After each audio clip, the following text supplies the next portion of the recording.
नमस्कार। यो बहसमा म यहाँलाई हार्दिक स्वागत गर्दछु। जीवराम भण्डारी। आज यहाँहरु सामुन्ने उपस्थित हुनुहुन्छ डाक्टर सुभाष पोखरेल। उहाँ एसोसिएट डाइरेक्टर अर्थात् सहनिर्देशक हुनुहुन्छ चार्ल्स रिवर ल्याब्सको। यो अमेरिकामा रहेको यो संस्था हो। डाक्टर सुभाष पोखरेल विद्यावारिधि गर्नुभएको एउटा व्यक्ति हुनुहुन्छ। कानुनमा पनि स्नातक हुनुहुन्छ। उहाँको अलिकति विगतका बारेमा म दर्शकलाई बताउँछु, त्यसपछि समसामयिक विषयमा केन्द्रित रहेर विषयलाई उठान गर्ने प्रयत्न गर्नेछु। उहाँ हिमाल सिमेन्टको महानिर्देशक हुनुहुन्थ्यो र त्यसभन्दा अगाडि नेपाली कांग्रेसमा आबद्ध रहेर पार्टीको सचिवालयमा रहेर सचिवको रूपमा काम पनि गर्नुभयो।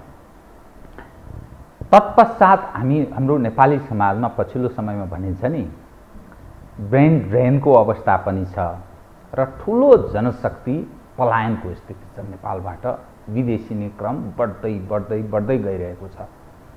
झन्नै 70 लाख पुस्ता युवा पुस्ता विदेशीको त्यस्तो आँकडा सार्वजनिक भइरहेका छन्। त आज म डाक्टर सुभाष पोखरेलसँग, उहाँ एउटा लेखक पनि हो, विविध विषयहरू उठान गर्नेछु। उहाँको जुन यो चार्ल्स रिवर ल्याब्स भन्ने संस्था छ, यसले मानवमा लगाइने जो भ्याक्सिन हुन्छ त्यो मानवमा लगाउनु पूर्व यही संस्थाले जनावरमा पहिले परीक्षण गर्दछ र जनावरको अवस्था हेरेर मानवका लागि यो भ्याक्सिन उपयुक्त छ छैन भन्ने पुष्टि हुन्छ। तत्पश्चात मात्रै मानिसमा लगाइन्छ। जुन कोरोना भाइरस छ, कोरोना भाइरसको पनि यही संस्थाले नै भ्याक्सिनको ट्रायल, क्लिनिकल ट्रायल गरेको थियो र अमेरिकामा झन्नै 80% क्लिनिकल ट्रायल यही संस्थाबाट हुने गर्दछ। मैले सुने अनुसार मानवमा त्यो परीक्षण लगाइनु पूर्व बाँदरमा परीक्षण गर्ने प्रयोजनका लागि 10,000 बाँदर यो संस्थाले पालेको छ। त आज म डाक्टर सुभाष पोखरेलसँग अलिकति सुभाष पोखरेलका बारेमा के पृष्ठभूमि बताएँ अनि अब म विषयतर्फ केन्द्रित रहनेछु। सर्वप्रथम म उहाँलाई स्वागत गर्छु। डाक्टर साहब, स्वागत छ। Thank you so much. मैले तपाईको अलिकति पृष्ठभूमि बताएँ, अन्यथा त केही भनिन। हैन, केही छैन, एकदम ठिक छ हैन। म त्यसमा यताउति भएको छ भने म करेक्सन गरिहाल्छु हैन। तपाई के कारणले तपाई यसो हेर्दाखेरि यो महाप्रबन्धक भएको व्यक्ति, कानुनमा पनि स्नातक हुनुहुँदो रहेछ। कांग्रेस भनेको कस्तो भने आय आर्जनका लागि बडा हरिलो भरिलो पार्टी। 46 सालपछि कांग्रेसका मानिसहरूको जीवन स्तर म 46 अगाडिको कांग्रेस चिन्दछु, 46 पछिको कांग्रेस पनि चिन्दछु। कसलाई अन्यथा नठान्नु होला। तर उनीहरूको जीवनशैलीमा यस्तो ठुलो परिवर्तन आयो। राणा शाहलाई मात गर्ने जीवन अहिले व्यतीत गरेको म कांग्रेसहरुको देख्दछु। तपाई चाहिँ पलायन हुनुभएछ, यस्तो तपाईलाई अवसर, हिमाल सिमेन्टको तपाई महाप्रबन्धक भइसक्नु भएको, पार्टीमा एउटा जिम्मेवारीमा पनि हुनुहुँदो रहेछ। तपाई एउटा होनहार, विश्व सन्दर्भलाई बुझेको एउटा लेखक पनि हो। के चीजले तपाई विदेशिनु भयो बताइदिनुस् त। म यहीबाट सुरु गरेँ। हैन, यसो हो, म चाहिँ के विचार गर्छु भने म व्यक्ति भन्दा पनि पद्धतिमा विश्वास गर्छु। ओके। जस्तै व्यक्ति खराब हुन सक्छ हैन, तर पद्धति खराब भयो भनेदेखि जतिसुकै राम्रा व्यक्तिहरू आए पनि त्यो सिस्टम चाहिँ ट्र्याकमा आउँदैन भन्ने मेरो विश्वास हो। म यहाँलाई एउटा इक्जाम्पल दिन्छु। जस्तै गिरिजाप्रसाद कोइराला, जो कोइराला परिवारबाट आउनुभयो र आजन्म नेपाली कांग्रेस अथवा नेपाली प्रजातन्त्रको लागि सङ्घर्ष गर्नुभयो, त्यसमा कुनै डाउट छैन। उहाँ जस्तो मान्छेले पार्लियामेन्टले चाहिँ नेपाली कांग्रेसले मेजोरिटी ल्यायो हैन, पार्टीमा द्वन्द्व भएपछि पार्लियामेन्ट डिजोल्भ गर्नुभयो। त्यसको पृष्ठभूमितिर नजाउँ। अब सेकेन्ड पल्ट नेपाली कांग्रेसलाई फेरि मान्छेले पत्याए। शेरबहादुरजी आफै पनि विद्यार्थी कालदेखि नै, सानैदेखि नेपाली कांग्रेसको राजनीति गरेका मान्छे, उहाँले पनि झन्डै सेम अवस्थामा पार्लियामेन्ट डिजोल्भ गर्नुभयो। यसरी के भने जनताले एउटा पार्टीलाई पत्याउने र नेताले पार्लियामेन्ट डिजोल्भ गर्ने सिस्टम हेरेपछि मैले के भने शेरबहादुरजी, गिरिजाबाबु जस्ता एकदम योगदान गरेका मान्छेले पार्टी डिजल्भ गर्छन् अथवा चाहिँ पार्लियामेन्ट डिजल्भ गर्छन् हैन, पार्टी द्वन्द्व हुने बित्तिकै भनेदेखि यो मैले के भने यहाँको हाम्रो व्यक्तिगत संस्कारको उपजको रूपमा लिएँ। त्यसैले मैले के ख्याल गरेँ भनेदेखि जहाँनेरि सिस्टम राम्रो बस्या छैन र बस्ने सम्भावना पनि छैन हैन, सम्भावना पनि छैन, तपाईँलाई कारण सहित भनिदिन्छु हेर्नुहोस्। अब तपाईँले निरन्तरता एक्ज्याक्टली ल तपाईँलाई म भनिदिन्छु हेर्नुहोस्। जस्तै प्रचण्ड भन्दा योगदान गरेको मान्छे कोही हुन्छ जसले आफ्ना पुरा फ्यामिलीलाई जनयुद्धमा होम्यो, उसका पुरा फ्यामिली कुनै पनि बेला मारिने अवस्थामा थिए, त्यसमा कुनै डाउट छैन। उहाँका क्रियाकलापहरू हेरौँ कस्ता रहे हैन। अब अर्को बाबुराम भट्टराई जुन एकदम एकाडेमिक मान्छे, हामी भन्छौँ न एकदम एकाडेमिक मान्छेले मुलुक चलायो भने मुलुक एकदमसँग चल्छ भन्ने विश्वास गरिन्थ्यो, लाग्दो थियो हामीलाई। एक्ज्याक्टली उहाँले के गर्नुभयो त्यसबाट हेरौँ। केपी शर्मा ओली अब त्यत्रो झापा आन्दोलनको कमान्डर 14 वर्ष जेल बस्नु, त्यत्रो बस्नुभयो, उहाँले पनि त्यही पार्लियामेन्ट डिजल्भ गर्नुभयो कि होइन भन्नुहोस् न। परिणाम जे होस् होइन, अन्तमा अदालतले के गर्यो कसो गर्यो त्यतातिर नजाउँ। त्यसैले मलाई के लाग्छ भनेदेखि यहाँनिर हाम्रो सिस्टम खराब छ। सिस्टमलाई जबसम्म हामी करेक्सन गर्दैनौँ तबसम्म राम्रो बाटो मुलुकले लिँदैन।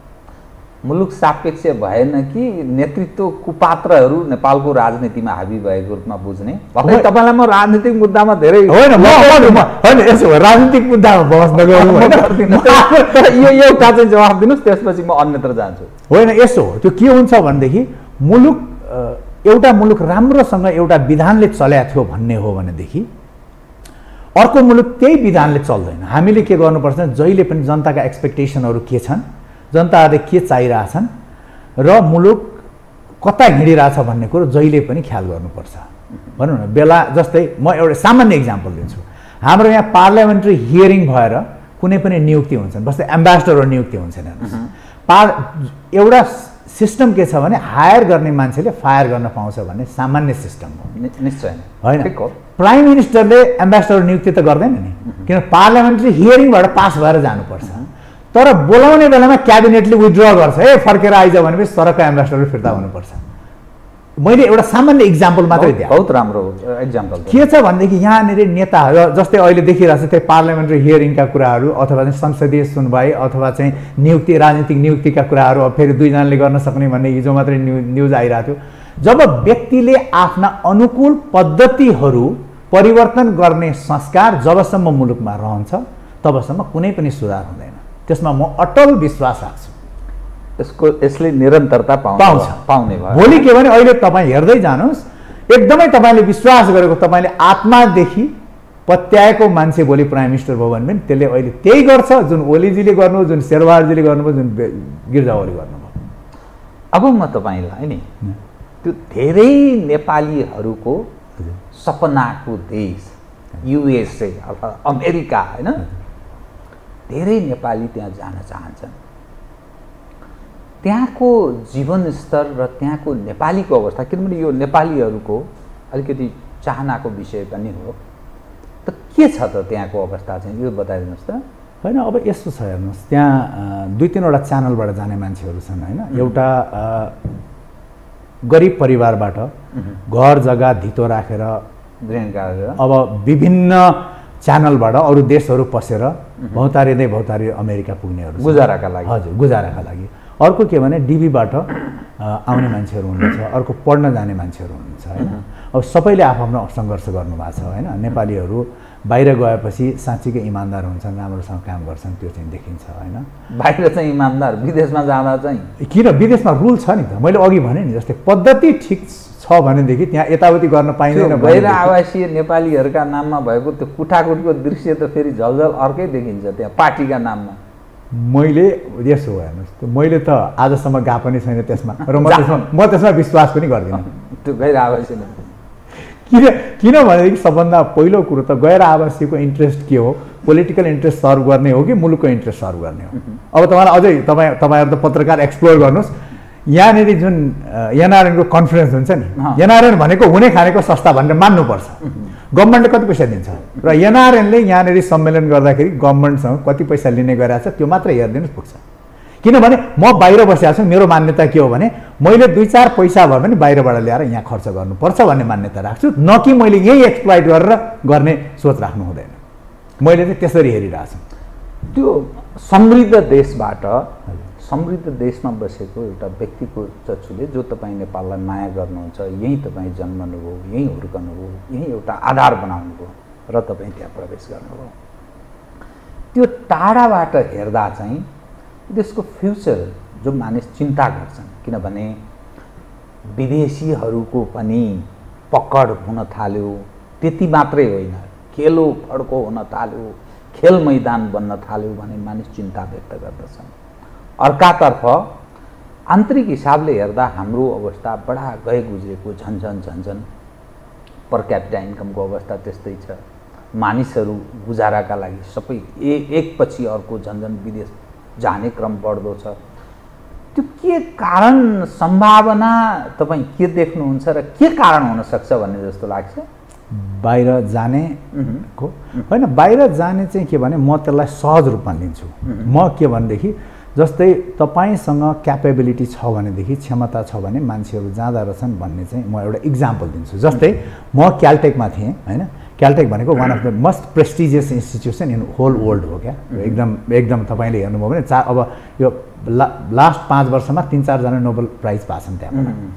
त्यहाँनेरि एउटा प्रेजिडेन्ट थिए, क्यालटेकको प्रेजिडेन्ट। उनी आफै मान्छे चाहिँ फ्रेन्च हुन्, क्यालटेकको प्रेजिडेन्ट थिए। उनी के भने साउदी अरेबियामा त्यहाँको टर्म सकिएपछि त्यहाँको युनिभर्सिटीको प्रेजिडेन्ट हुन गए। उनले के भने मलाई चाहिँ रिटायर हुन्छु यहाँबाट जस्तो लागेको थियो, तर त्यहाँ राम्रो अपर्च्युनिटी पाएकोले मैले त्यसलाई मिस गर्न सकिनँ भनेर भने। उनले के भने प्रष्टसँग त्यहाँनेरि मैले खोजेको कुरा जति पाएँ, मैले मनग्गे पैसा पाएँ, त्यहाँको राजाले नै मलाई चाहिँ ल आइदिनु भनेकोले म गएँ भनेर भने। त्यसरी म के हेर्छु भनेदेखि आफ्नो क्षमतालाई बेच्नको लागि मान्छे एक ठाउँबाट अर्को ठाउँ जान्छ अवसरको खोजीमा। त्यो के भने मैले अपवाद देखिनँ। किनभनेदेखि म अर्को इक्जाम्पल भन्छु, पैसाको लागि मान्छे कति जान्छन् भन्ने कुरो। म क्यालटेकमै हुँदाखेरि डायन न्युम्यान भन्ने फुल प्रोफेसर थिएँ। उनी के भनेदेखि म त्यहाँ प्रवेश जाने बित्तिकै उनी एमआइटीमै, एमआइटी भनेको क्यालटेकको राइभलरी हो, त्यहाँ गएँ। म त्यहाँ 3 वर्ष काम गर्दाखेरि म छोड्ने बेलामा उनी त्यहीँ फर्केर आइन्। हेर्नुहोस्, त्यहीँ फर्केर आइन् फेरि प्रोफेसरकै रूपमा। भनेपछि उनी उता पनि किन गइन् भन्दा पैसाकै लागि गइन्, अनि यता फेरि फर्केर आइन् पनि के भन्दाखेरि पैसैको लागि आइन्। अब एउटा कुरो विचार गर्नुहोस्, उनी किन मुभ गरिन्, एक ठाउँका छोडेकै मान्छेले फेरि त्यहीँ किन ल्यायो होला भन्नुहोस् न। त्यसरी के रहेछ भने यो चाहिँ तपाईँ कति क्षमतावान हुनुहुन्छ, मान्छेले सबै कुरो कम्प्रोमाइज गर्दै जाँदो रहेछ, त्यो बाध्यता पनि रहेछ। अब म तपाईँसँग हजुर चार्ल्स रिभर ल्याब्सको बारेमा कुरा गर्छु है। तपाईँ त्यहाँको सहनिर्देशक। हजुर, मैले पृष्ठभूमिमा बताएँ 10,000 बाँदर पालेको छ। यसो यसलाई अलिकति के गरी मोडिफाई गरौँ भनेदेखि हामी चाहिँ इन्टरनेसनल कम्पनी हो, तर अमेरिका बेस्ड भनौँ, अमेरिका बेस्ड। हाम्रो के भने ल्याबहरू एडभान्स कन्ट्री अलमोस्ट सबै ठाउँमा छन्। अनि हामीले के गर्छौँ भने कुनै पनि औषधि डिस्कभरीको क्रममा, जस्तै क्लिनिकल ट्रायल भने त हामीलाई धेरैलाई थाहा छ होइन, क्लिनिकल ट्रायल चाहिँ मान्छेमै गरिन्छ होइन, मान्छेमै गरिन्छ। त्योभन्दा अगाडि प्री क्लिनिकल ट्रायल गरिन्छ। कुनै पनि औषधिलाई क्लिनिकल ट्रायलमा जानुभन्दा अगाडि प्री क्लिनिकल ट्रायल, त्यो भनेको सेफ्टी टेस्ट पनि हो। किनभने कुनै पनि औषधि मानिसमा जाँदाखेरि त्यसले कस्तो इम्प्याक्ट पार्छ भनेर चाहिँ एनिमलमा हेर्ने पद्धति छ। र त्यसमा चाहिँ के भने फेरि भ्याक्सिनहरू छ भने मङ्कीमा हेर्ने चलन छ। अनि कुनै डाइजेस्टिभ ट्र्याक भनौँ न, हाम्रो पेट सम्बन्धी कुनै औषधि छ भनेदेखि त्यो कुकुरमा टेस्ट गरिन्छ, किनभने हाम्रो र उसको चाहिँ डाइजेस्टिभ ट्र्याक सिमिलर हुन्छ। स्किनमा युज हुने कुनै ड्रग्स छ भनेदेखि, कुनै औषधि छ, क्रिमहरू छ भने सुँगुरमा टेस्ट गरिन्छ। यस्तै के भने क्लासिफाइको सवालमा चाहिँ हजुर त्यो के भने मान्छेसँग जति मिल्दोजुल्दो हो त्यो गरिन्छ। अनि जेनरल परीक्षण चाहिँ मुसामा गरिन्छ होइन। अनि त्यसमा के हेरिन्छ भनेदेखि हामीले भन्छौँ टक्सिकोकाइनेटिक्स र फार्माकोकाइनेटिक्स, टिकेपिके भन्छौँ। त्यो भनेको के भने हामीले कुनै पनि औषधि सेवन गऱ्यौँ भनेदेखि त्यो औषधि चाहिँ टार्गेटेड ठाउँमा जान्छ कि जाँदैन, विभिन्न ठाउँमा जानु। जस्तै यसरी औषधि खायो सरक्क निक्ल्यो भने त त्यो औषधि केही पनि काम गरेन, त्यसैले त्यो औषधि चाहिँ के प्रभावको कुरो हो। अनि त्यसले चाहिँ टक्सिक इफेक्टहरू केही पैदा गर्यो कि गरेन त्यो पनि हेर्नुपर्ने हुन्छ होइन। अनि यो समष्टिगत रूपमा हेर्ने कामलाई चाहिँ एनिमलमा जुन टेस्ट गरिन्छ त्यसलाई चाहिँ हामी प्री क्लिनिकल ट्रायल अथवा सेफ्टी टेस्ट भन्छौँ। अनि त्यो किन गर्नुपर्छ भन्दाखेरि चाहिँ जस्तै भ्याक्सिन नै आयो नि, भ्याक्सिन आयो र म एउटा कुरो क्लारिफाई गरौँ। जस्तै अमेरिकामा चाहिँ एफडीए भन्या फुड एन्ड ड्रग एडमिनिस्ट्रेसन भन्छन्, त्यसले औषधि चाहिँ कुनै पनि एप्रुभ गर्ने काम गर्छ। जस्तै यो औषधि युज गर्ने अथवा यो औषधि उपयुक्त छ छैन, एक्ज्याक्टली। अनि फर्दर मोर कुनै औषधिले चाहिँ नेगेटिभ इम्प्याक्ट पार्यो भने त्यो औषधिलाई रिकल गर्ने काम पनि एफडीएले गर्छ भनेपछि। अनि त्यस्तै विभिन्न देशमा संस्थाहरू छन् होइन, सबै एडभान्स कन्ट्रीमा एकदमै राम्रा इम्प्लिमेन्ट भएका छन्। अनि अमेरिकामा अब एफडीएले हाम्रो लास्ट 2 इयर्सको इक्जाम्पल गर्दाखेरि हाम्रो संस्थाले जति पनि ड्रग्स एफडीएले एप्रुभ गर्यो त्यसको मोर देन 80% चाहिँ चार्ल्स रिभर ल्याबले नै प्री क्लिनिकल ट्रायल चाहिँ गरे हो। यद्यपि हाम्रो ल्याबले के भने क्लिनिकल परीक्षणहरू पनि गर्छ, तर हाम्रो प्राइमरी फोकस चाहिँ प्री क्लिनिकल नै हो अहिलेसम्म। मैले तपाईँलाई यो प्रश्न किन उठान गरेँ भने जसरी चार्ल्स रिभर ल्याब्सले त्यो प्री क्लिनिकल ट्रायल गर्छ या परीक्षण जुन जुन ढङ्गले गर्दछ त्यसको नेपाल जस्तो देशहरूमा त्यो स्थापना गर्ने र त्यसबाट एउटा समृद्धिको पथतर्फ उन्मुख हुन सक्ने त्यो सम्भावनालाई तपाईँहरू जस्तो एउटा नेपालको सन्दर्भमा कसरी हेर्नुहुन्छ? नेपालको सन्दर्भ सबभन्दा मेन कुरो त के हो भनेदेखि कुनै पनि औषधिहरू परीक्षण गर्ने क्रम हुन्छ नि, किन त्यो सबैभन्दा सेन्सिटिभ हो। यहाँले हेर्नुभएको होला अहिले सबैभन्दा बढी इन्भेस्टमेन्ट भएको मेडिकल साइन्स हो। मेडिकल साइन्समा के भने आज कुनै इन्स्ट्रुमेन्टेसन मार्केटमा आयो भने विदिन अ फ्यु मन्थ्स त्यो इन्स्ट्रुमेन्ट नेपाल आउँछ, त्यति छिटो चाहिँ स्प्रेड हुन्छ। अनि त्यसमा चाहिँ के भने रेगुलेसनहरू चाहिँ हाइली रेगुलेटेड हुन्छ भनेपछि तपाईँहरूमा सामान्य इक्जाम्पल भन्दाखेरि तपाईँले कुनै औषधि एउटा फ्रिजबाट 5 मिनट बाहिर निकाल्नुभयो भनेदेखि तपाईँले त्यो कति टाइममा निकाल्नुभयो र 5 मिनट किन बाहिर ल्याइयो सबै कुरो इन्टर गर्नुपर्छ। र त्यो कुरो के भने यहाँनिर त्यो कुनै पनि हिसाबले म्यानुपुलेसन गर्न नमिल्ने हुन्छ, एकदम डकुमेन्टेड अथवा इलेक्ट्रोनिक हिसाबले नै त्यो क्याप्चर गर्ने सिस्टम हुन्छ प्रत्येक इम्प्लिमेन्टेसनहरू। अब यहाँको के छ भनेदेखि पद्धति सबभन्दा पहिले फेरि यहाँनिर ल्याबहरू खोल्न नसकिने होइन हेर्नुहोस्, किनभने यहाँ त अरू एडभान्स कन्ट्रीको तुलनामा चाहिँ सजिलो सस्ता म्यान पावरहरू पाइन्छ नि। जस्तै मलाई वहाँनिर सपोज जनशक्ति एक्ज्याक्टली, तर के भने रेगुलेसन नै खराब छ भनेदेखि त फेरि त्यो विश्वसनीय हुँदैन नि। विश्वसनीय बनाउन सकेदेखि त एकदमै राम्रो हुन्छ, यहाँ गर्न नसकिने भन्ने चाहिँ होइन। किनभने अहिले म यसो कीर्तिपुरतिर साथीहरूले काम गरेको कामहरू हेर्छु, एकदम क्वालिटीका वर्कहरू गरिरहेछन्। पोलिटिकल सिस्टम जस्तो भए पनि तपाईँ यदि क्वालिटीका वर्क गरिरहेछन् आफ्नो क्षमता हाम्रो रिसोर्सले भ्याएसम्म मैले भन्नुपर्छ कि उनीहरूले राम्रो काम गरिरहेछ। हेर्नुभयो त मैले हेरेँ। त यो जो इन्कमको सोर्सको म कुरा गरिरहेको छु कि किनभने हाम्रो जस्तो देश पछाडि पऱ्यौँ हामी, सबै हिसाबले अप्ठ्यारो स्थिति छ, विदेशी नै क्रम पनि बढेको बढै छ। तपाईँले अघि भन्नुभयो जहाँसँग अवसर हुन्छ त्यहाँ जान्छन्। अब विश्व त ग्लोबल भिलेजको रूपमा त्यो एक एङ्गलबाट ठिकै पनि हो, तर हामी हाम्रो देशको निरन्तरता हाम्रो देशको समृद्धि पनि चाहन्छौँ। त त्यसका लागि एउटा वातावरण के जरुरी हुनुपर्छ जसका कारण हामी यो पथमा नि जान सक्छौँ भन्ने मेरो आशय होइन। यहाँले भन्नुभएको क्वेसनमा म ठ्याक्क के भन्न चाहन्छु भनेदेखि कुनै पनि मुलुक समृद्ध हुनको लागि रिसर्चको अहम भूमिका खेल्छ, जसमा नेपालमा लगानी नै रिसर्चमा हुँदैन। म एउटा इक्जाम्पल दिन्छु। जस्तै कोलगेट पेस्ट हुन्छ नि, कोलगेट पेस्ट इन्डियामा बन्छ, नेपालमा बिक्री हुन्छ, त्यसको रोयल्टी अमेरिका जान्छ। किन भन्दाखेरि उनीहरूले प्याटेन्ट गरेका छन्, उनीहरूले त्यसको इन्भेस्टमेन्ट गरेका छन् भनेपछि। अब टोयोटा कार भन्नुहोस् न, अमेरिका क्यानाडामा बन्छ, अमेरिकामा बिक्री हुन्छ, रोयल्टी जापान जान्छ भन्नुहोस् न। एक्ज्याक्टली सेम ढङ्गले हामीले काम के गर्नुपर्छ भनेदेखि रिसर्च इन्स्टिट्युसनहरू र फेरि मैले त भन्ने गरेको छु हेर्नुहोस्, रिसर्च गर्नलाई धेरै पैसा चाहिँदैन।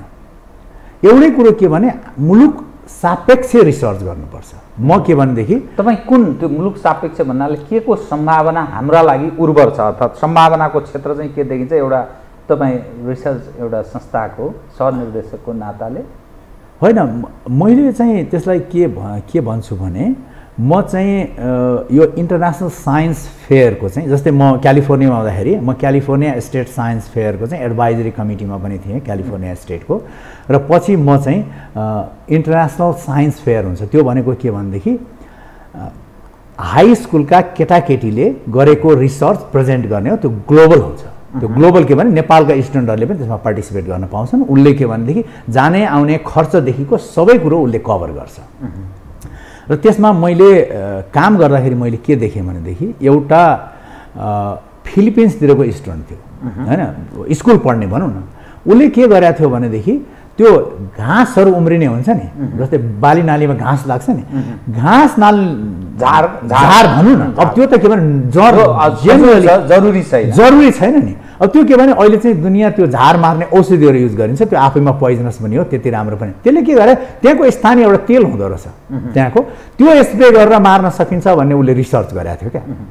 अब जस्तै हाम्रो यहाँको सम्भावना हेर्दाखेरि चाहिँ त्यो यार्चा गुम्बा भन्छ नि, त्यो के हो भने त्यो चाहिँ कल्टिभेट गर्न मिल्दैन। जस्तै अमेरिकाले त्यसलाई चाहिँ म मेरो मुलुकमा कल्टिभेट गर्छु भन्दाखेरि त्यो ल्याबमा कल्टिभेट गर्न एकदमै गाह्रो कुरो हुन्छ, र त्यो त यही नै हुन्छ नि त। हामीले त्यस्ता मुलुक सापेक्ष रिसर्चहरू गर्न सक्यौँ भनेदेखि चाहिँ मलाई लाग्छ फाइदा हुन्छ, र त्यसको लागि चाहिँ के भने धेरै रिसोर्स पनि चाहिँदैन।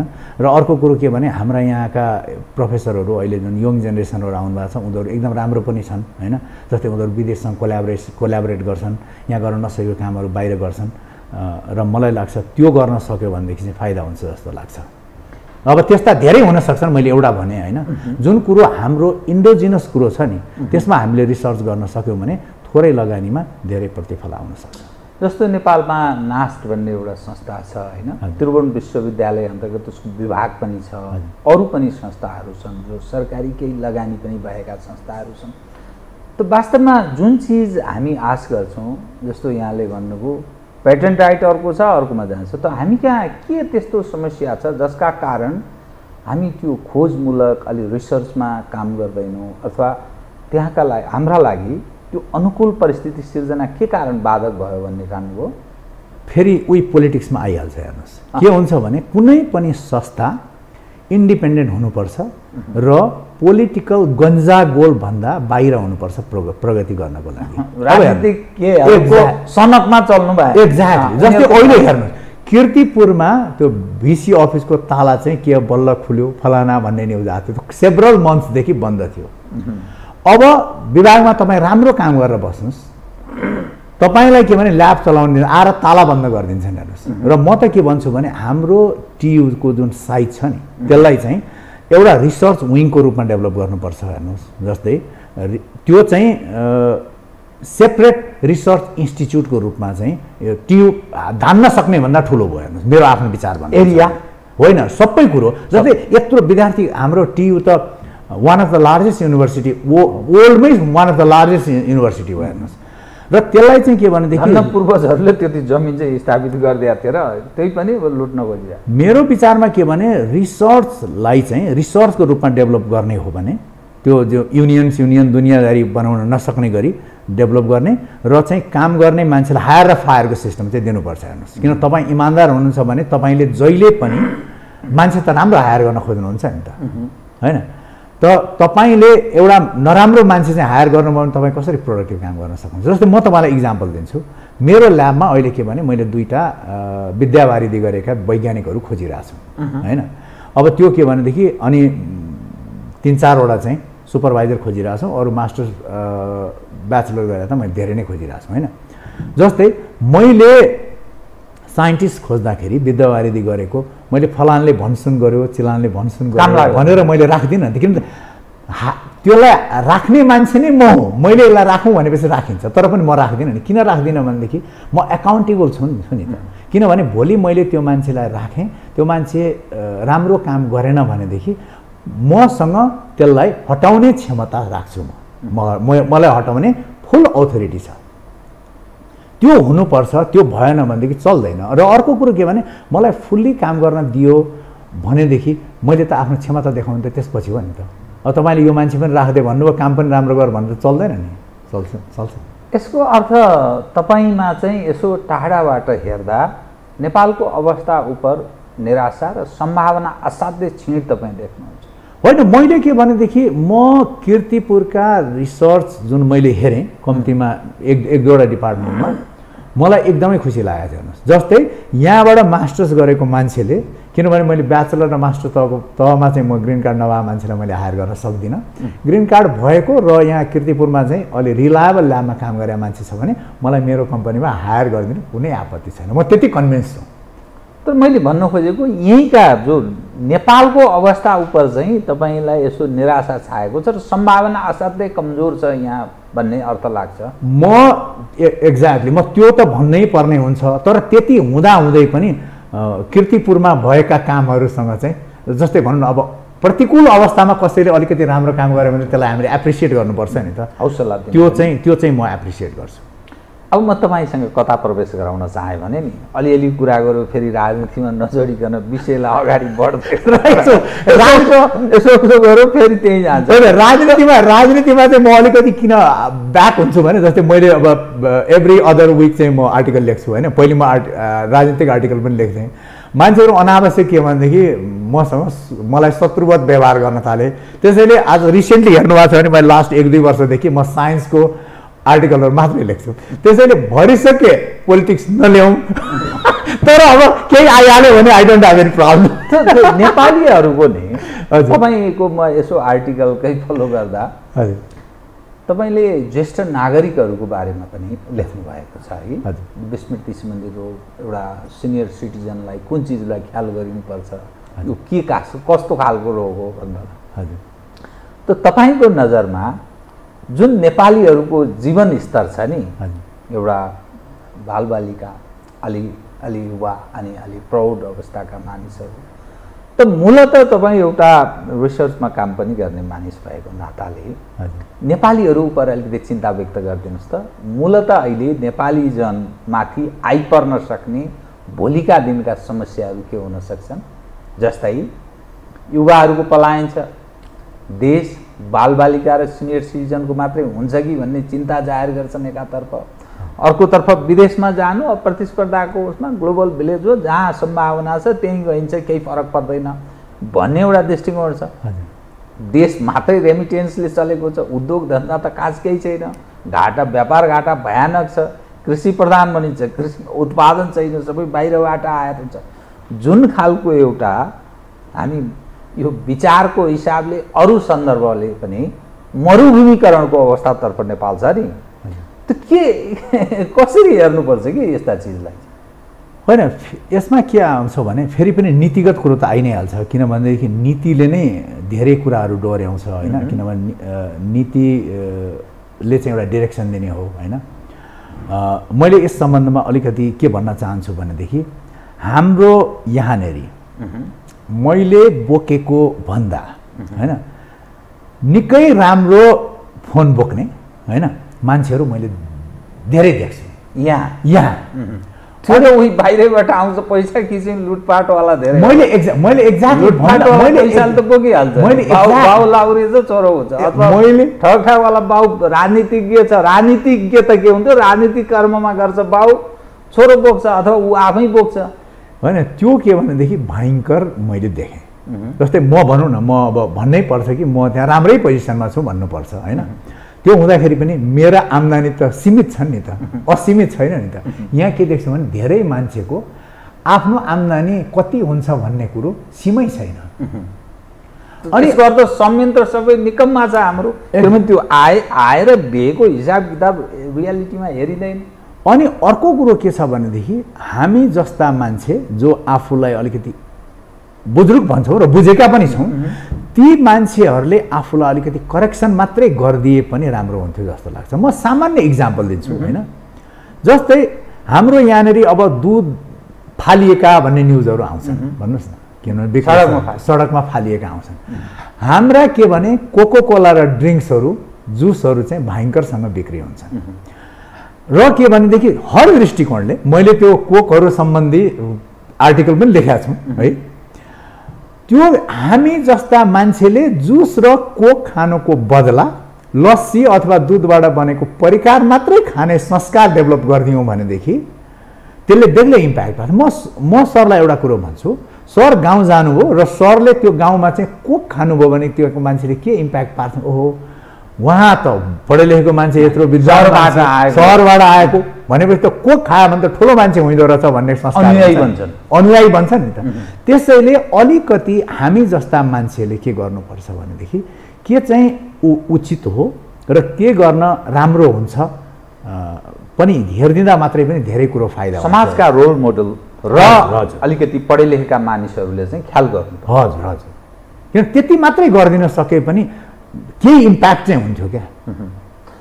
अब यो के चिज हाम्रो एजुकेसनमा केही समस्या हो जसका कारण त्यो रोल मोडलको असल रोल मोडलको भूमिका पनि निर्वाह गर्न नसकेको, खास गरी नयाँ पुस्ता अलिक दिग्भ्रमित हुँदै गएको यस्तो चर्चा हुने गर्छ नि। हाम्रा परम्परा, मूल्य, मान्यता, ती आदर्श पक्षहरू पनि जसलाई हामी आदर्श मानेर हिँड्दथ्यौँ त्यस चिजबाट पनि अलि विमुख हुँदै गयो, हामी कता पुग्दैछौँ भन्ने चिन्ता जाहेर गर्छन् नि। के एजुकेसनको समस्या हो या ग्लोबल्ली एउटा अब विश्व एक साँगुरिसक्यो त्यस कारण यो स्वाभाविक प्रक्रिया हो भनेर बुझ्ने होइन? यसो हो। त्यसमा के भनेदेखि हामीले कस्तो हिसाबले सोच्ने भन्ने कुरो हेर्नुहोस्। म एउटा कुरो ठ्याक्कै हेर्छु, अमेरिकामा राष्ट्रपतिले ब्याग आफ्नो बोकेर हिँडेको धेरै दृश्य देखिन्छ। हाम्रो यहाँनिर राष्ट्रपतिको झोला एउटाले बोकिदिन्छ, छाता एउटाले बोक्छ भने तपाईँ त्यसमा के हेर्नुहुन्छ? यसमा त कुनै बुद्धिको कुरो छैन नि। म सरलाई सामान्य इक्जाम्पल भन्छु। जस्तै के थियो भने म हिमाल सिमेन्टको जेनरल म्यानेजर थिएँ। हेर्नुहोस्, जेनरल म्यानेजर हुँदाखेरि एउटा ब्रिफकेस बिराइँदो रहेछ। मेरो पनि एउटा ब्रिफकेस दियो। त्यो ब्रिफकेस के भने घर आउँदा लिएर जानुपर्ने, अफिस जाँदा लिएर जानुपर्ने। त्यसमा ब्रिफकेसमा के हो? भित्र पेपर केही पनि नभए पनि म सरलाई भन्दैछु। त्यसपछि म गाडीबाट ओर्लिन्थेँ नि। ओर्लेपछि एकजना दाइ हुनुहुन्थ्यो, हाम्रो पाले दाइ, उहाँ आफै हिँड्न सक्नुहुन्थ्यो। त्यो बेला म भनौँ 30 पनि पुगेको थिएन होला म जिएम हुँदाखेरि। उहाँ दगुर्दै आउनुहुन्थ्यो, ब्रिफकेस बोक्न खोज्नुहुन्थ्यो। मैले उहाँलाई भने तपाईँभन्दा म सक्षम पनि छु, म अलि हेल्दी पनि छु, म यङ छु, यो ब्रिफकेस मलाई बोक्न दिउँ भनेर भने। मैले उहाँलाई दिइनँ बोक्न। नदिएपछि के भने होइन सर मेरो त जागिरमै प्रभाव पर्छ यो गऱ्यो भनेदेखि त भन्नुभयो। मैले त्यसपछि अलिक दिनपछि नि ब्रिफकेसै लानु छोडेँ। हेर्नुहोस्, अब अहिले हेर्नुहोस् यहाँनिर विदेशबाट पढेर आएका मन्त्रीहरू देखिन्छन्। त्यो ब्रिफकेस बोकाउने कल्चर जबसम्म तपाईँ राखिरहनुहुन्छ नि तबसम्म सुधार हुँदैन। आफूले गर्नुपर्छ आफ्नो काम। तपाईँलाई यो कुर्सी सार्नु पर्यो भने कुर्सी सारिदिने मान्छे चाहिन्छ र आफैले सार्नु पर्यो। बिरालो बाँधेर श्राद्ध गर्ने त्यसलाई निरन्तर होइन होइन, बिरालो बाँधेर श्राद्ध गर्नु त बरु ट्रेडिसनको रूपमा आयो। आफूलाई सुपेरियर देखाउन मान्छेले अर्कोलाई चाहिँ के भन्ने नोकर बनाउन थाले क्या। त्यो हो मेन कुरो चाहिँ। जस्तै ठिक छ, कुनै व्यक्ति कमजोर छ, बिरामी छ भनेदेखि त्यसलाई हामीले हेल्प गर्नुपर्छ, तपाईँ हामीले बोकिदिनुपर्छ। स्वस्थ कुनै मान्छे पदमा छ भने त्यसको ब्रिफकेस बोक्न, त्यसको छाता बोक्न मान्छे जबसम्म हामी लागिरहन्छौँ नि तबसम्म कल्चर सुधार हुँदैन। त्यो इन्डिकेटर हो। त्यो सामान्यबाट सुधार गर्न सकिन्छ यस्ता चिजहरू। एक्ज्याक्टली। यो जुन नेपालीको हामी कुरा गर्दछौँ नि, त्यो एजुकेसनको हामी कुरा गर्छौँ, त्यो एजुकेसनमा पनि केही समस्या छ भनेर बुझ्ने हो यो? होइन, यसो हो हेर्नुहोस्। जस्तै म ग्रेजुएट स्टुडेन्ट हुँदाखेरि मैले एथिक्सको क्लास लिनु पर्थ्यो। एथिक्स भनेको मैले के गर्न मिल्छ, कोही मिल्दैन भनेर क्लास, रिक्वायर्ड क्लास, अनुशासन। अब हाम्रो यहाँनिर नैतिक शिक्षा भनेर कुनै बेला स्कुलमा राखिएको थियो। मलाई लाग्दैन अहिले कलेजमा पनि त्यो होला जस्तो। हामी त त्यही नै चुक्या छौँ। किनभने कसैले हेरेको छैन भनेदेखि गल्ती गर्नु त भएन नि त। भएर मलाई कसैले पनि गरेको छैन, मैले जे गरिदिए पनि हुन्छ भनेर सरले भन्न थाल्नु भने त्यो चल्दैन नि। हाम्रोमा प्रब्लमै त्यही छ। त को सुधार गर्नुपर्ने मूलतको मैले अघि भने नि, अग्रजहरूले। जस्तै कुनै ठाउँमा म अग्रज हुन सक्छु, कुनै ठाउँमा सर अग्रज हुन सक्नुहुन्छ। तर के भनेदेखि बिगर इम्प्याक्ट हुनको लागि चाहिँ फेरि त्यही आएछ। प्राइम मिनिस्टर, राष्ट्रपतिहरूले सुधार गर्न खोज्यो भने राम्रो सुधार हुन्छ, छिटै सुधार हुन्छ। त नीतिहरूको राजनीति भन्छ। यसको अर्थ समस्या भनेको राजनीतिमै छ। हामी अब सरलाई म एउटा इक्जाम्पल दिन्छु। म गाउँ गएको थिएँ लास्ट टाइममा। हेर्नुहोस्, गाउँ भनेको जनकपुर, बटेश्वर। म बटेश्वर गएको थिएँ, त्यो धनुषाको बटेश्वर भन्ने ठाउँ, रिमोट गाउँ हो। त्यहाँनिर मलाई के भनेदेखि त्यो एनर्जी ड्रिङ्क चाहिँ मेरो लागि किनेर ल्याएर छ। मैले एनर्जी ड्रिङ्क त्यो बेलासम्म लाइफमै खाएको थिएन। हेर्नुहोस्, किन म खाँदै खान्छ म कोकहरू मेरो घरमा कोक जुस केही पनि हुँदैन टेक्निकली अरूलाई खुवाउनु पर्ने बेग्लै कुरो हामी खाँदैनौँ म पनि लिन्न बाइ द वे म पनि अनि के भने त्यहाँनिर इनर्जी ड्रिङ्क बराबुलले विदेशमा बनेको रहेछ फेरि त्यो इनर्जी ड्रिङ्क ल्याएर मलाई राख्यो तपाईँ विदेशबाट आएको हामी बढी सम्मान गरेको मैले उसलाई भने बाबु यो किन इनर्जी ड्रिङ्क होइन अब सरलाई खुवाउन लिएर आऊ भनेर भन्यो मैले त्यो इनर्जी ड्रिङ्क त्यही पटेश्वरमा खाएँ त्यसपछि फेरि अघि खाँदै न पछि खाएको थिएँ अब यसपल्ट जाँदैछु फेरि त्यही खान पाइयो भने बेग्लै कुरो त यसको अर्थ हामी कहाँ बहुत ठुलो समस्या छ हाम्रो देशमा त्यो जो नयाँ पुस्ता छ उनीहरूमा पनि परिवर्तनको त्यो चेता आएको छैन पुरानो पुस्ता अलग ढङ्गले सोच्दछ यसको अर्थ मुलुकमा आमूल परिवर्तन जरुरी छ भन्ने रूपमा बुझ्नुपर्ने भयो एक्ज्याक्टली त्यो आमूल परिवर्तन चाहिँ केमा फेरि विषय होइन फेरि त्यही आइहाल्यो सर हामी जसले सक्छौँ आफ्नो ठाउँबाट असल काम गरौँ चिन्ता नगरौँ कसरी फलो गर्छ गर्दैन अथवा चाहिँ यो इम्प्लिमेन्ट हुन्छ हुँदैन आफूले चाहिँ ठिक गर्ने द्याट्स इट तर सङ्गठितसँग त्यो असङ्गठित र व्यक्तिले कसरी भेट्न सक्छ कसरी चेन्ज ल्याउनु यसो भन्नु सर मैले अघि भने नि राम्रो हुनका लागि त माथिबाटै आउनुपर्छ ठुलै मान्छेबाट आउनुपर्छ तर त्यो भएन भने उनीहरू गर्दैनन् भनेदेखि कहीँ त सुरु गर्नु पऱ्यो नि परेन र हाम्रो जुन देशको अवस्था छ हामी छिमेकीहरूसँगको कुरा गर्छौँ है अनि त्यसपछि अझ समृद्ध देशसँगको प्रतिस्पर्धाको कुरा गर्दछौँ त मूलत हामी फेरि हाम्रो आम्दानीको स्रोतको कुरा गर्दा जलस्रोतको हामी कुरा गर्छौँ टुरिज्म एरियाको कुरा गर्दछौँ जडीबुटीको कुरा गर्दछौँ एज अ होल बहु क्षेत्र हाम्रो त्यो सम्भावनाको क्षेत्र रहेको कुरा गरिन्छ त्यो धार्मिक क्षेत्रमा त्यो धार्मिक पर्यटकको अलग कुरा गरिन्छ त्यो सबै सम्भावना भएको क्षेत्र उर्वर पनि भूमि हिमाल पहाड तराई सबै हिसाबले त त्यसका बावजुद पनि सिस्टम पनि हामीले सबै भोग उपयोग देख्यौँ भोग्यौँ बेहोर्यौँ अब काहीँ त्यस्तो सम्भावना देखिँदैन होइन सर यस अब भनौँ न जस्तै इलेक्ट्रिसिटीको फिल्डमा कुलमानजीले राम्रो गर्नुभयो भने उहाँलाई के भने हामीले क्रेडिट दिनुपर्छ अब त्यसमा मिसिङ पार्टहरू के छ भनेदेखि हेर्नुहोस् जस्तै मल खादको कुरो छ नि मल खादको युरिया नभएर किसानले सधैँ प्रत्येक साल बाली रोप्ने बेलामा समस्या आउँछ युरिया भनेको के भनेदेखि तपाईँको नेचुरली सबै एयरबाट नै युरिया बनाउने हो त्यसको लागि के चाहिन्छ भने इलेक्ट्रिसिटी चाहिँ एकदमै हाई इलेक्ट्रिसिटी चाहिन्छ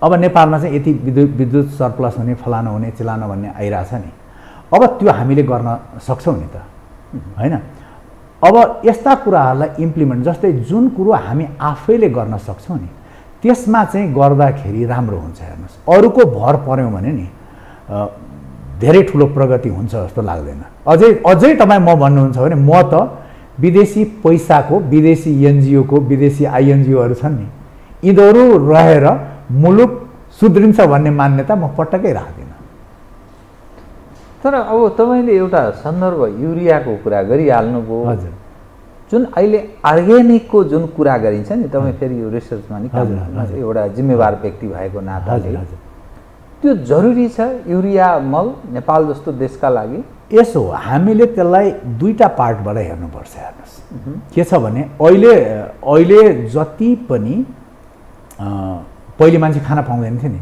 अहिले मान्छे किन खान पाए भन्दाखेरि नि सर दुईटा कुरोले हो एउटा युरिया अहिले नभएको भएदेखि अहिले यदि युरियालाई हटाइदिने हो भने संसारका आधी मान्छेले खान पाउँदैन र अर्को कुरो जस्तै श्रीलङ्काको जस्तो उदाहरण श्रीलङ्कामा अहिले जुन त्यो अलिकति मलसँग पनि सम्बन्धित पनि समस्या हो त्यो मान्छेले खान नपाउने अवस्था छ कि अहिले के भने मैले अस्ति भर्खर एउटा रिसर्च हेरिरहेको थिएँ जति पनि नाइट्रोजन हाम्रो शरीरमा छ नि त्यो नाइट्रोजनको 70% चाहिँ त्यो युरिया सिन्थेसिसलाई ह्याबर सिन्थेसिस प्रोसेस भन्छन् त्यसबाट नै फिक्सेसन भएको नाइट्रोजन हाम्रो शरीरमा छ अरे क्या हामी एकदम त्यो त के भने हामी अभोइड गर्न सक्दैनौँ हेर्नुहोस् होइन अनि अर्को कुरो के भने कीटनाशक औषधि युज नगरिकन संसारका सबै मान्छे उत्पादन बढाउन सक्दैन मतलब पुग्दैन जुन रियालिटी हो त्यो बाध्यात्मक अवस्था हो अब जहाँसम्म के छ भने हामीले एक दुईवटा कुरो अवेरनेस गराउन सक्छौँ जस्तै कीटनाशक औषधिहरू हुन्छन् नि कुनै के हुन्छन् भनेदेखि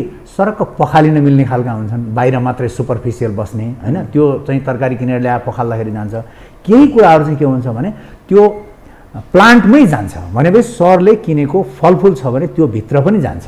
त्यसमा चाहिँ अलिकति हामीले अवेरनेस के गराउनुपर्छ भनेदेखि त्यसको लाइफ हुन्छ क्या, कुनै पनि केमिकलको हाफ लाइफ हुन्छ। हाफ लाइफ भनेको कति समयपछि त्यो कम्पाउन्ड चाहिँ आदि डिसइन्टिग्रेट, आदि काम नलाग्ने भयो भनौँ न, त्यसको हाफ लाइफ हेरेर चाहिँ त्यसलाई चाहिँ यति समयपछि मात्र युज गरौँ भनेर किसानलाई अलिकति अवेरनेस गराउन सक्यो भने पनि धेरै हुन्छ। र जहाँसम्म सरले भन्नुभयो पहिलेको कुरो हो, अब अर्ग्यानिक त्यो मल हालेर अथवा गाईको गोबर हालेर पपुलेसनलाई खुवाउन सक्ने अवस्था छैन, त्यो रियालिटी हो। म चाहन्छु के भनेदेखि अर्ग्यानिक सबैले खाउन्, तर त्यो प्र्याक्टिकली फिजिबल छैन। नेपालीहरूको यसो जीवन स्तर हेर्दा तपाईँ विगतदेखि वर्तमानसम्म क्लोजली मोनिटरिङ पनि तपाईँ गरिरहनु भएको छ नि, त के खालको परिवर्तन हामी कहाँ भयो मानिसको दिनचर्याका अनि अलिकति आफ्ना मान्यताहरू पर परम्पराहरू पर कुनै परिवर्तन भयो कि अथवा हामी कुन परिवर्तन भयो भने कुन दिशातर्फ गएको छ त अलि टाढाबाट अलि चुचो अग्लो ठाउँबाट हेर्दा भन्न खोजे मैले के देखिन्छ? अनि यसो हेर्दाखेरि के भनेदेखि ओभरअल संस्कार चाहिँ हामी अलि नचाहिने डिरेक्सनमा गयो कि जस्तो लाग्छ मलाई चाहिँ हेर्दाखेरि। जस्तै हाम्रो हजुर गलत दिशातर्फ। जस्तै मेरो क्षमता जे छ घाँटी अनुसारको हाडै निल्नु पर्यो नि त, मैले घाँटी नहेरी हाड निल्न थाल्यो भने त चल्दैन नि त। मलाई त्यो चाहिँ प्रब्लम हो कि जस्तो लाग्छ। त समस्या फेरि यसमा पनि के एजुकेसनमा कि फेरि नेतृत्व होइन? यसो हो, नेतृत्व मात्रैमा हामी भर परेर चाहिँ अब चल्दैन। किनभने नेतृत्व भनौँ न, हामीले 46 साल पछिको त हेर्दै आयौँ नि, ल एउटा भनौँ न क्षणिक रूपमा चाहिँ यो मान्छे गतिलो देखिन्छ होइन, तर ओभरअलमा हेर्नुभयो भने त्यो अलिक 10 वर्ष कुर्नुभयो भने त्यो मान्छे पनि यस्तै रहेछ भन्ने नै आइरहेछ। त्यसैले अब हामी नेतृत्वमै हेरिरहने पोलिटिक्स नै सुधार होस् भन्न थाल्यौँ भनेदेखि हामी धेरै नै पछाडि पर्छौँ। समाजले रोल मोडल चाहिँ पाउन सकेन यसको अर्थ।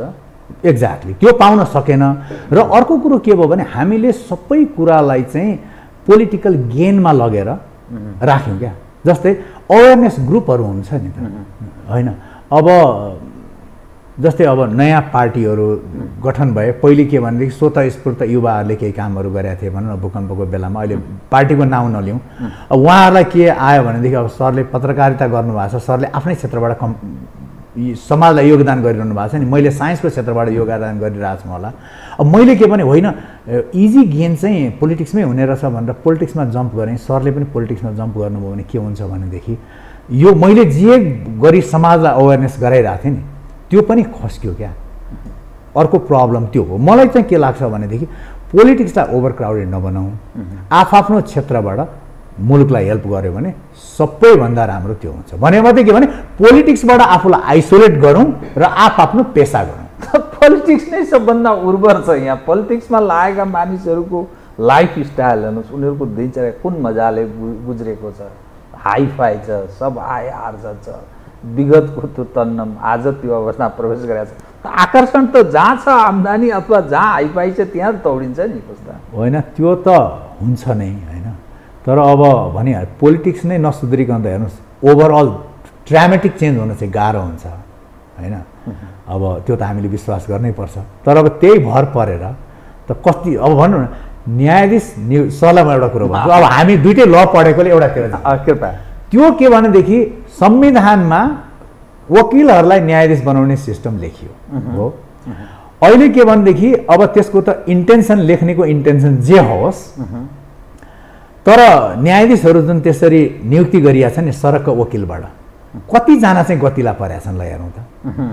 मलाई एउटा साथीले भन्दै थियो क्या यस्तो यस्तो भयो भनेर, मैले भने अहिले त बिग्रेकै छैन, अहिले त एक दिन यस्तो आउने छ कि सबै वकिलहरूबाटै र सबभन्दा काम नलाग्ने नै नियुक्ति हुन्छन्। जस्तै अहिले हेर्नु न हाम्रो पूर्व प्रधान न्यायाधीशको छोरी चाहिँ यसरी चाहिँ योग्यता पनि नपुगेको मान्छे चाहिँ नियुक्ति, योग्यता पनि नपुगेको मान्छे नियुक्ति हुने कतै हुन्छ संसारमा? र त्यसमाथि न्यायालयमा भनेपछि त्यो कति करप्ट छ भन्ने त्यसले इन्डिकेट गर्छ नि त। त्यसैले त्यस झन् झन् झन् झन् झन् झन् बिग्रदो। एक्ज्याक्टली। ल एउटा कुरो भन्नु, मैले बार पास गरेको मलाई लाग्छ 2000मा हो जस्तो लाग्छ, 22 वर्ष भयो। अब म के भनेदेखि नियुक्तिकै हिसाबले भन्ने हो पछि पाउँ त सर्वोच्चको न्यायाधीश हुने हेर्नुहोस्। अब मलाई सर्वोच्चको न्यायाधीश गरेर सर्वोच्च कस्तो चल्ला ल भन्नुहोस् न। यस्तै यथास्थितिमा यही रूपमा चाहिँ चल्न सक्दैन भन्ने चारमा निष्कर्ष होइन, पटक्कै सक्दैन। यसको अर्थ ठुलो के चेन्जको दिशातर्फ उन्मुख छ नेपाल होइन। अब हेरौँ न, भोलि अब निराशावादी नहौँ, भोलि श्रीलङ्का हुन के बेर भन्नुहोस् न। र त्यो बेला त के भनेदेखि अब कतिलाई बगाउँछ भन्ने कुरो पनि छ नि।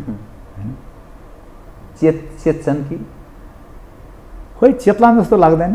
हेर्दै आशा गरौँ चेतलान भन्ने। डाक्टर साहब तपाईँसँग म आज अब यस्तै विषयमै केन्द्रित भएर कुराकानी गऱ्यौँ। कार्यक्रममा आइदिनुभयो, बहुत धन्यवाद। ल थ्याङ्क यू सो मच। आदरणीय दर्शकवृन्द, उहाँ हुनुहुन्थ्यो डाक्टर सुभाष पोखरेल।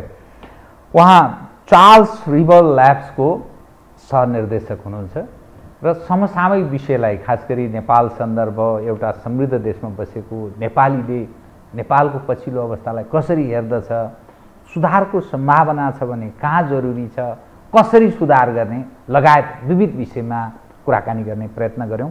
म सहित मेरो सम्पूर्ण युनिटलाई कार्यक्रमबाट बिदा दिनुहोस् र यो हो टेलिभिजन हेर्दै रहनुहोला। नमस्कार।